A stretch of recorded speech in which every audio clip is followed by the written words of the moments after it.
May 24th, a meeting of the Ways and Means Committee will now come to order. Will the clerk please call the roll? Mr. Ansello. Here. Mr. Baroth. Here. Dr. Carbone. Here. Mr. Delahanty. Here. Chairwoman Draw. Here. Mr. Felder. Here. Mr. Hebert. Here.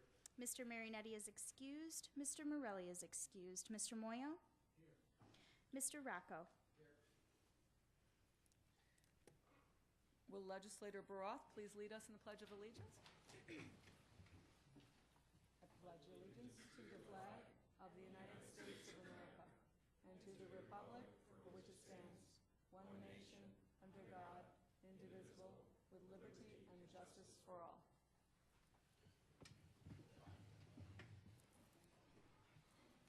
Are there any speakers signed up for the public forum? There are not.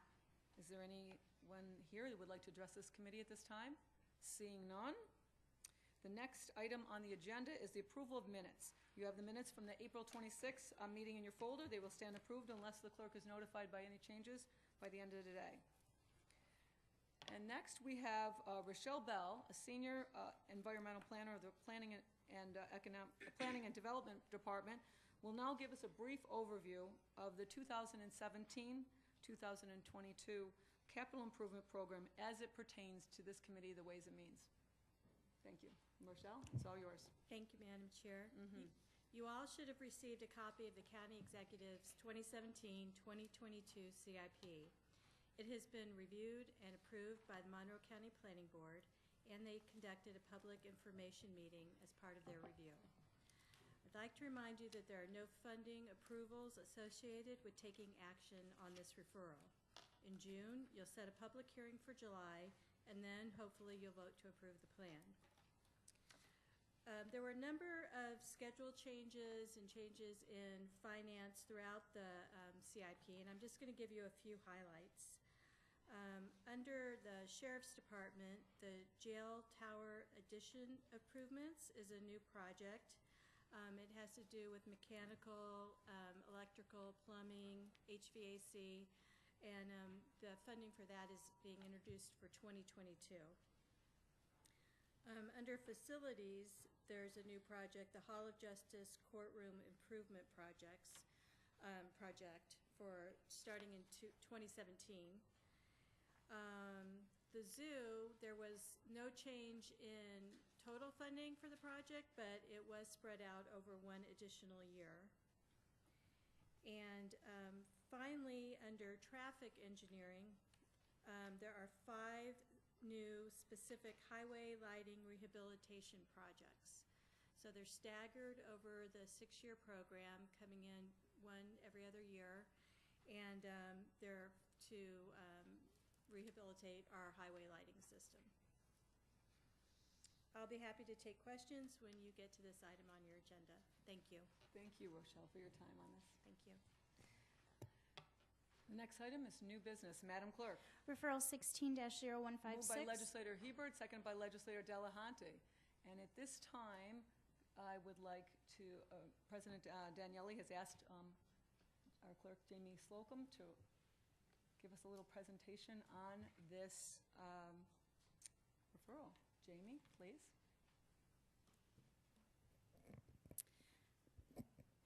Thank you, Madam Chair and members of the committee. President Daniele has asked me to speak on his behalf tonight regarding the referral you have before you tonight. For those of you that were present last night, I apologize for the repetition, but hopefully you guys are excited as I am. So in January, President Daniele had asked me to look into a paperless option for the legislature. As many of you know, the clerk's office and even the legislative offices provide numerous amounts of paperwork to legislators at both committee and full legislature meetings. These papers are often misplaced, thrown out, or left behind. My mission was to find a solution that would reduce waste, increase transparency in the process in such a way that was cost neutral or would yield possible cost savings to county residents. Before I dive in, I want to again thank members of the minority for meeting with President Daniele and I a couple of weeks ago to discuss this exciting proposal. First, I'm going to give you a brief background on the project, and I'm available to answer any questions that members of the committee might have. The referral you see before you tonight does a couple of things. First, it allows change to the rules of the legislature, which allows for electronic distribution of materials to legislators. So the rule changes. As you've seen, there are two proposed rule changes for the rules. One which amends section 545-25, which allows for the electronic and/or paper copies to be provided by the clerk's office to legislators. It also adds section C to 545-26, which enables the electronic distribution of full legislature and committee materials. I also want to note that if a legislator would still like to receive paper communication on meeting days, they're entitled to by simply submitting a written request to the legislature's clerk's office, and we are happy to provide that. Second, it authorizes the president to pursue the purchase of devices and software to all for the distribution of meeting materials.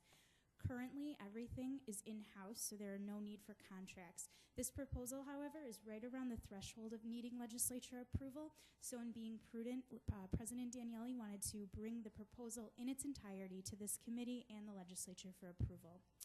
Now, Madam Chair, I'd like to briefly provide you with some highlights of the project to date that will hopefully answer most of the questions, and if any remain, I will be available to answer them.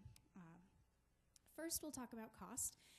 We are asking for permission to spend up to $30,000 on this project. At this point, we anticipate spending less than that. The total cost of the project currently is estimated to be approximately $25,000. We plan to operate the devices for 5 years before they need to be replaced. We assume the annual cost of the devices to be approximately $4,000, and we will be spending $5,500 a year for licensing of the software. We estimate that there are current costs of approximately $8,500 a year and direct costs for the clerk's office, including paper, staff time, printing charges, maintenance of machines, etc. Initially, we will spend about $25,000 with recurring costs each year moving forward at $5,500. Wi-Fi access. The President's office has currently paid for wireless access to be installed in the legislative chambers, the clerk's office, the majority, minority, and President's offices. The installation was an improvement that was needed to be done regardless of this project moving forward. With the new updates, though, we do anticipate there will be enough coverage on the 4th floor to support this project. Moving on to the software. When we initially began to discuss this, we were contacted about a program that was being used in Chemung County. They had been using the software since 2008. In addition to their software, I also reviewed numerous additional vendors looking for a software solution that would provide what we need for a cost-effective price. At this point, we are looking forward to moving forward with Chemung County's solution called Novus Agenda by Nova Solutions. Novus Agenda is web-based and will be accessible by legislators on any device anywhere. All you will need is your unique login. The software is customizable, so it will look like our current agenda and minutes. And once a legislator is logged in, they will click on a meeting, and the agenda will appear with hyperlinks for each of the items on the agenda. The agenda and individual items will be viewable on a convenient split screen, and Novus Agenda will allow for searchable text and personal annotations to be made, which will remain user-specific. Also, I'd like to mention that if for some reason we choose to no longer use Novus Agenda, we will retain all of the information we've placed onto that server. Devices. At this point, since we've chosen to move forward with a web-based program, we were not restricted to specific applications and operating systems. We have identified an HP Pro Slate with a case and keyboard for this rollout, and if you will oblige, I'll just grab an example that I have for the committee members if anyone is interested in viewing it outside of the committee.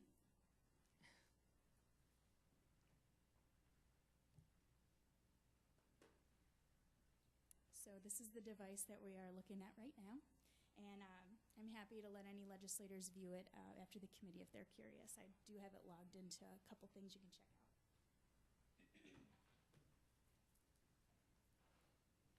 Okay, so legislators will each be provided a device that's registered to their district number.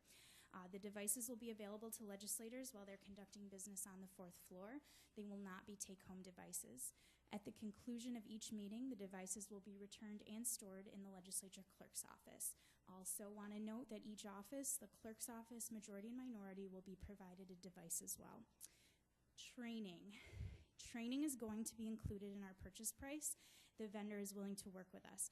I imagine sessions will be available in group settings, and we will make sure the times are convenient, as convenient as possible as to accommodate everyone's schedules. So now we've talked about reducing waste and remaining cost neutral or even producing a cost savings. I'd like to talk a little bit about increasing transparency. Novus Agenda will create a portal for the public where they will be able to access and search meeting materials in a way they never have before. For example, if a member of the public was interested in looking for local laws that the county legislature has considered or is considering, they can type local law in, and any meetings in the portal will, with a local law, would pop up and they could view them. And I just want to comment just from some questions that were asked last night at Agenda Charter. This searchability will be moving forward with Novus Agenda. Any records of the legislature that are currently on our website will remain in the format that they are now, so it will be a moving forward type search that's available. The public is going to have access to information on this portal as soon as legislators have it, as soon as the full legislature materials are getting published. I do urge you to check out Chemung County Legislature's page and take a look at their public portal through Novus Agenda. I actually pulled it up on the device, again, if anybody is interested in seeing that at the conclusion of the meeting. And finally, Madam Chair, I'd like to address the timeline that we have moving forward. It's our intention that if approved by the full legislature in June, that we move forward with a 90-day free trial that will roll into a 1-year subscription following a successful trial.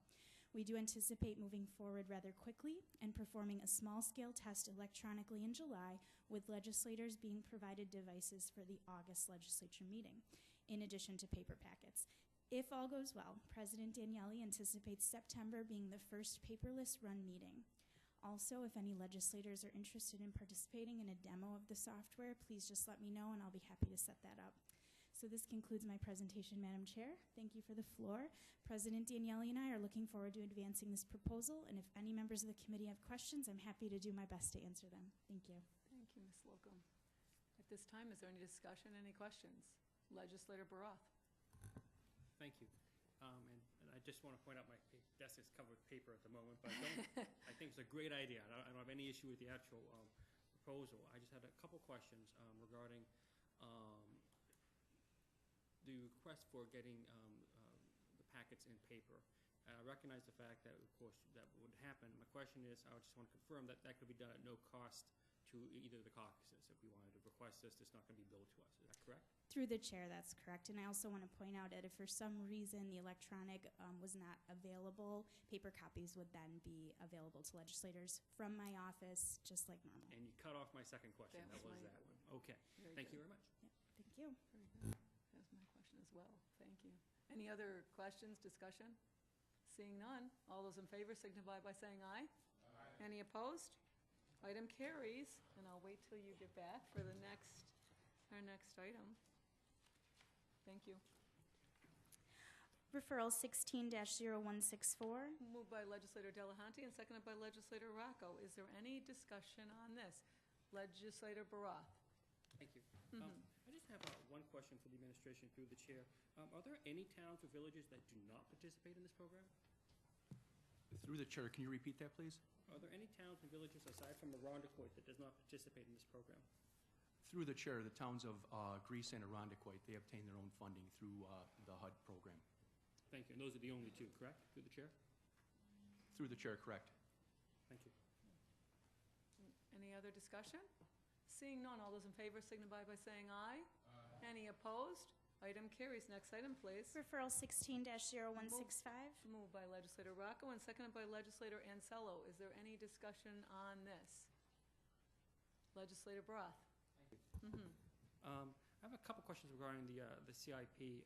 They're relatively minor, I think. But first I want to ask about the traffic and engineering funding that's increased, and it was highlighted, in fact.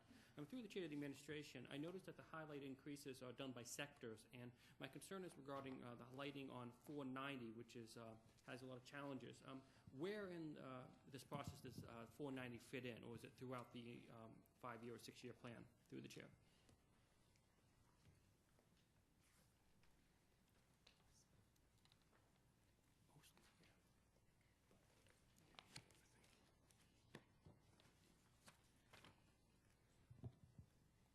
Through the chair, that would be in the northwest, that we're looking at 490.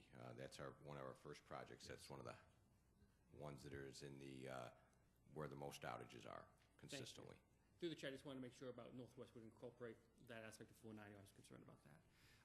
Secondly, through the chair, I wanted to ask about the spread of the capital improvements for the zoo project. And my question is, given that we're extending it for an additional year, which is fine, does that have any effect on the certifications we need to maintain for the zoo? Through the chair, no, it does not affect that portion of the project. Excellent. Thank you. Any other discussion? Seeing none, all those in favor signify by saying aye. Any opposed? Item carries. Next item, please. Referral 16-0166. Moved by legislator Ansello and seconded by legislator Carbone. Is there any discussion on this? Legislator Moyle. Chair. Through the chair and to the administration, I had a number of a concern about forgive me for being pedantic, I guess, but the grammar that's used in referencing what these resources are going to be used to combat. It says that Monroe County law enforcement community to target violent criminals and those possessing weapons in a coordinated effort to reduce violent crime. Later on, it says criminals possessing illegal weapons. The first quote that I read indicates basically anybody who possesses a weapon. The second one qualifies it and says violent criminals who possess illegal weapons. So is it possible to clarify this language? Because it seems ambiguous at this point.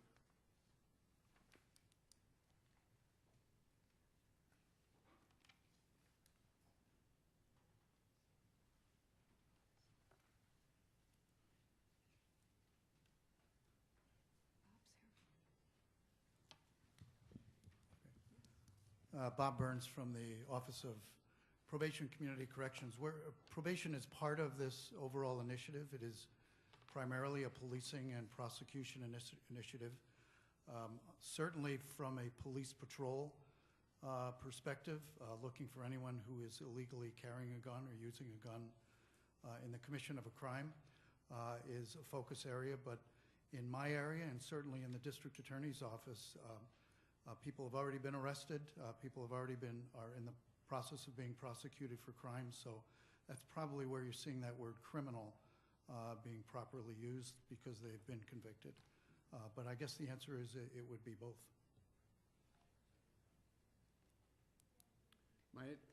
Thank you for that answer. I didn't have a problem with the use of the word criminal, but with the phrase "those possessing weapons" seems to indicate anybody possessing weapon. Doesn't indicate that those people are criminals or are under supervision for some reason or are possessing illegal weapons. The comma's in the wrong place. If that's the language that we're approving, I think it might need to be clarified. And can tell me if I'm crazy through the chair. Through the chair, I should also note that this is a grant application that is common among city agencies and county agencies. A lot of those words come from the state itself and from the plan that was submitted with our partners with the Rochester Police Department. So some of the language you're seeing here is the same language used that is going before City Council. I guess. Thank you. Any other discussion on this? Seeing none, all those in favor signify by saying aye. Any opposed? Next item, please. Referral 16-0167. Moved by legislator Carbone and seconded by legislator Hebert. Is there any discussion on this? Seeing none, all those in favor signify by saying aye. Any opposed? Item carries. Next item, please. Referral 16-0168. Moved by legislator Hebert and seconded by legislator Delahanty. Is there any discussion on this? Legislator Barath. Thank you. Through the chair of the administration, I had a quick question about the fiber optic cables. I guess my question is twofold. One, are these new cameras being connected both wirelessly and by fiber optic cable, or is it something totally unrelated? Through the chair, we are doing both. Some of them are totally wireless, and then there's other that is through fiber optic. Thank you. And then through the chair of the administration, am I correct to assume that the ones that are through fiber optic cable are going to be in place on, call it pathways that are already in place? Like pipes or whatever might already be there? Through the chair, while we're going to put them at different intersections to do different intersections in the city and the county, both for wireless or and we're also for wireless or for the ones with fiber. Thank you. Hardwired, or we can use some that are already have the wireless. We're making it wireless capable. Okay. Through the chair of the administration, just to be clear, I was more concerned, I'm not concerned about the wireless. I think that's clearly a good way to go. I was Okay. concerned about the fiber optic cables being potentially damageable or exposed to whatever harm might occur. And so my thought was, if we're putting down new fiber optic cable, I'm assuming it's being done in a way that's protective of the cable so they don't get damaged. Would that be correct? All through the chair, without a doubt, yes. Thank you. Any other discussion? Legislator Moyle. Thank you. Through the chair and to the administration, what purpose do these cameras serve? Are they red light cameras? Do they simply surveil the intersections or the roadways? And where is that information stored, and how long is it stored for? Through the chair, they are for traffic monitoring only. They are not red light cameras. They are not police cameras. And the data it's 24 hours is the maximum time we keep that data. So if there was an incident within 24 hours, we possibly, if the camera was facing the right direction at the time of the incident, we might be able to help police or something out. We sometimes have calls about that, but we do not keep them longer than 24 hours unless we get a call. So in the event that, through the chair and to the administration, in the event that there is an incident that's captured on the camera, that information might be stored for longer than 24 hours? Through the chair, if we're asked to save that particular camera time frame, yes. So through the chair and to the administration, it's more for, is it usually used for police enforcement? It's not usually used for like lawsuits about an accident that might have happened, is that right? Through the chair, absolutely not. We have many calls that we get freedom of information requests for if we have any of these images still, and we do not. These are for real-time observation of what's going on at the intersection, so we can change the signal timing from the Regional Traffic Operations Center based on what they're observing. When there's incidents that are occurring out in the field in terms of, say last year when the cabbage truck turned over, and we were able to watch traffic and then change signal timings at many intersections throughout the city to hopefully manage traffic a little better. We're never going to solve getting all the traffic off the expressway onto the arterial streets, but we can make your path to work a little bit less frustrating. Okay, I understand that. Thank you very much. Any other discussion on this? Seeing none, all those in favor signify by saying aye. Any opposed? Item carries. Next item, please. Referral 16-0169. Moved by Legislator Delahanty and seconded by Legislator Rocco. Is there any discussion on this? Legislator Barath. Through the chair of the administration, how many people are currently in the Corps, the Medical Reserve Corps?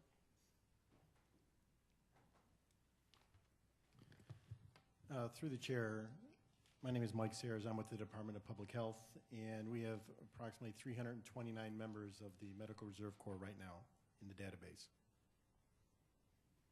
Okay, thank you. Any Legislator Moyle. Thank you. Through the chair and to the administration, this is a $15,000 grant. How much of the operating budget does this grant cover? How much on a yearly basis is spent on emergency preparedness?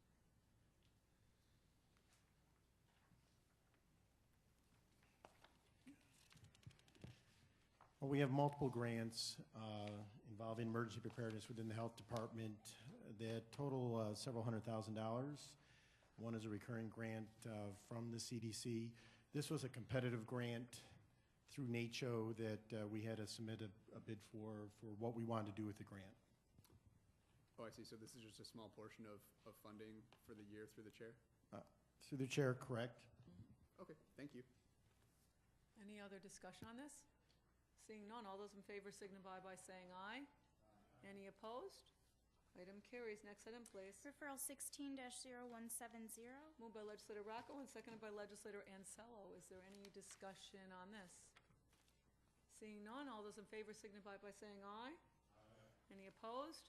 Item carries. Next item, please. Referral 16-0171.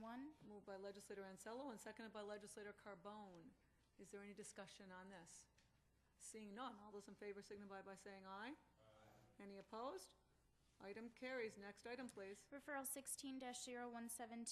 Moved by legislator Carbone and seconded by legislator Hebert. Is there any discussion? Legislator Barath. Thank you. Through the chair of the administration, what services will this additional funding provide of $94,000?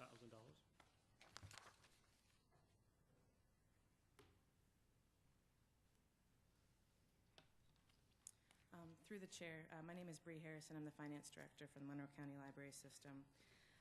In most cases, the additional funding that is received is redistributed through agreements per formula distribution per capita for all the member libraries of the Monroe County Library System.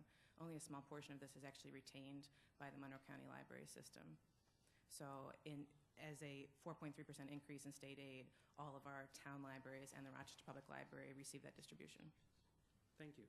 And based upon that, through the chair of the administration, do we know approximately how much the Rochester Public Library will be receiving of this $94,000?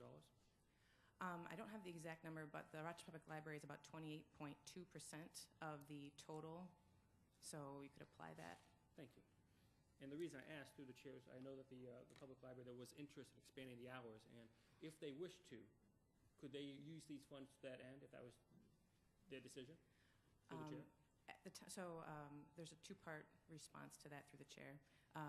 One is that the dollar amount that would actually be received for the Rochester Public Library is small enough that additional hours on a total operation basis for the Central Library, which is over 330,000 square feet, may not be feasible. However, we are in the process of a master space plan construction project that will be reducing service points throughout the library. Phase 2 and 3 were bid by the City of Rochester, and bids were received on May 17th. Through that and the reduced service points, we anticipate being able to increase our hours of operation to the mandatory state requirement of 55 hours per week as of January 1st, 2017. That's excellent news. Through the chair of the administration, I'm very excited to hear that.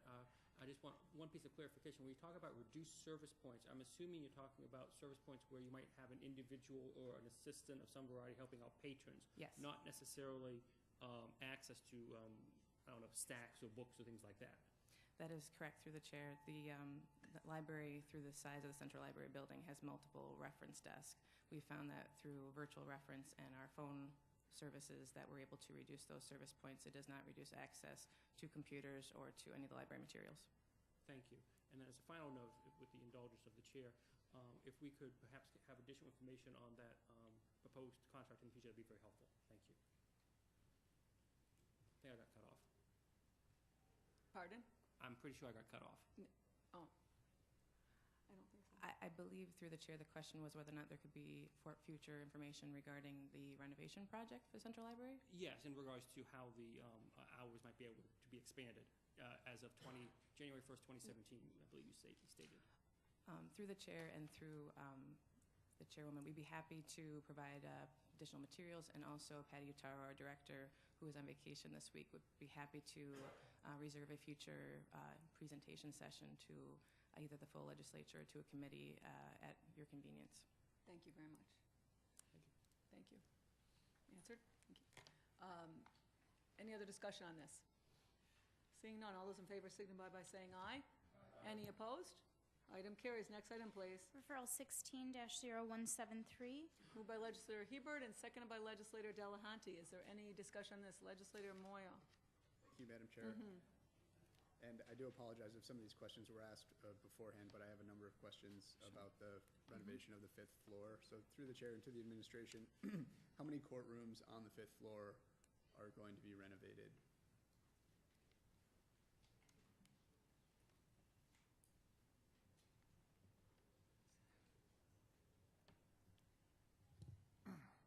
The renovations on the 5th floor will add 2 additional courtrooms.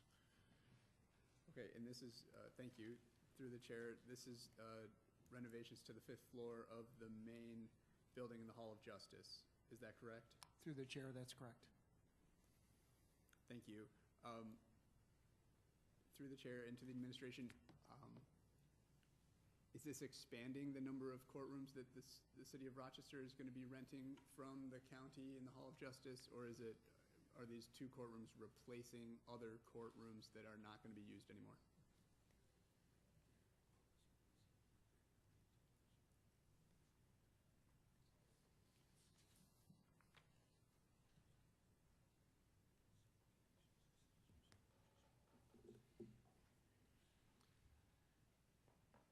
Through the chair, if I'm understanding your question correctly, the 2 new courtrooms on the 5th floor will be for Supreme Court, allowing City Court to remain in the space that's currently on the 2nd floor.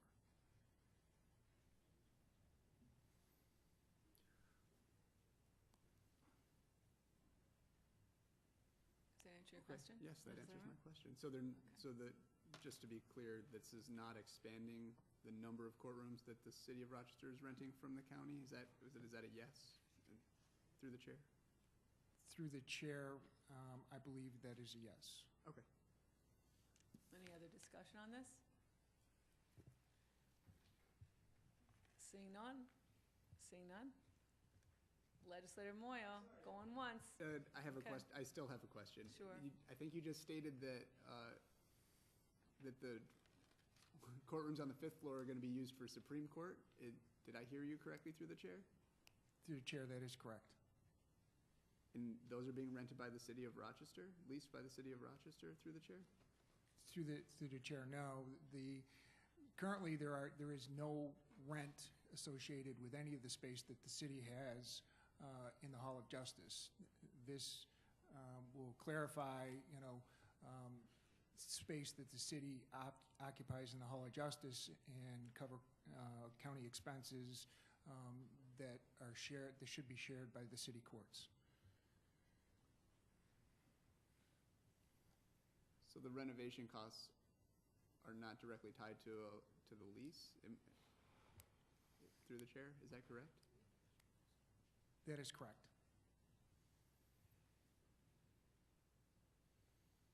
Okay, thank you for now. Okay. Any other discussion? Seeing none, all those in favor signify by saying aye. Any opposed? Item carries. Next item, please. Referral 16-0174. Moved by legislator Delahanty and seconded by legislator Rocco. Is there any discussion on this? Seeing none, all those in favor signify by saying aye. Any opposed? Item carries. Next item, please. Referral 16-0175. Moved by legislator Rocco and seconded by legislator Ansello. Is there any discussion on this? Seeing none, all those in favor signify by saying aye. Any nays? Item carries. And now, next item. Referral 16-0176. Moved by legislator Hebert and seconded by legislator Delahanty. Legislator Hebert. Is there a second on that? Thank you. Seconded by legislator Barath. At this time, we will take a vote on this, a roll call vote on that to go into executive session, please. Mr. Ansello? Yes. Mr. Baroff? Yes. Dr. Carbone? Yes. Mr. Delahanty?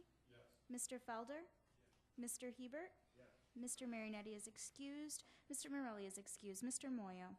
Yes. Mr. Rocco? Yes. Chairwoman Draw? Yes. We'll take a few minutes here and have the courtroom, the clerk's, the office cleared here.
there's no other discussion, I'd like to move to Legislator Baroth. Thank you. My question for the administration through the chair is, what is the current balance of the risk management fund?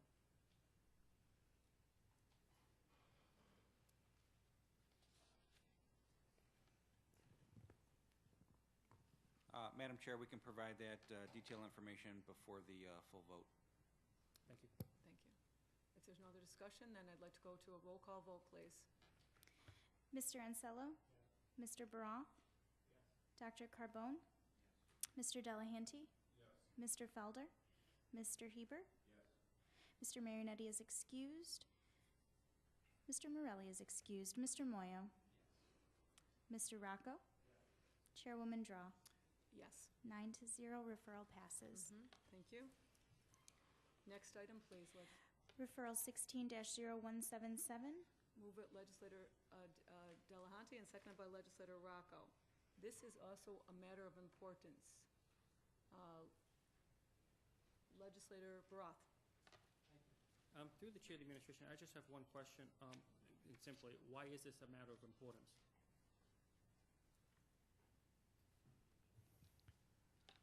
Through the chair, because the distribution has to be done by June 15th by state law. Thank you. Through the chair of the administration, to clarify, I realize that. My question is, this is something that we do pretty much twice a year, every year, on a regular schedule. I mean, my question is, why is this being introduced off-cycle, or not with the rest of the packet? Through the chair. Through the chair, the information on mortgage tax is sent from the clerk's office to Albany, and Albany has to approve the distribution and send back the recommendation. And so whenever that comes back from Albany, it's available and we can do our calculations and present it to the legislature. Through the chair, I have to smile. It's always Albany's. I get it. Okay.